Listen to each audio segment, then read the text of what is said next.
Mga ngekngok, may malaking balita tayo ngayon. Si President Ferdinand Bongbong Marcos Jr. ay naglabas ng EO para taasan ang daily allowance ng mga sundalo natin from 150 pesos to 350 pesos simula noong January 1, 2025. Tapos ngayon, tumaas pa ng 200 pesos. Pero ito ang catch. Ginawa niya ito ilang araw lang matapos maaresto si former President Rodrigo Duterte. So bakit big deal ito? Una, good news para sa AFP kasi mas magiging maginhawa na ang daily expenses ng mga sundalo natin.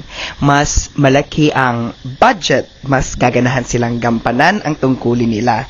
Pero mga ngekngok, political move kaya ito kasi alam naman natin na malaki ang role ng military sa stability ng gobyerno, di ba?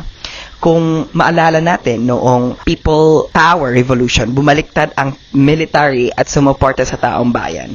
At ayun, natapos ang Marcos regime. Ngayon, kung tinataasan ni President Marcos Jr. ang allowance ng military, baka strategic move to para siguruhing nasa likod niya ang AFP kung sakaling mag-init ang sitwasyon dahil sa pagkaka-aresto kay former President Duterte. Baka gusto niyang makuha ang tiwala ng sundalo para walang balimbingan kung magkaroon ng political unrest. Kaya mga ngekno, ano sa tingin niyo? Genuine support kaya ito para sa AFP or political strategy para palakasin ang kapit sa military? Comment down below. Let's talk about it. So mga to, di na ako magdugay. So halika!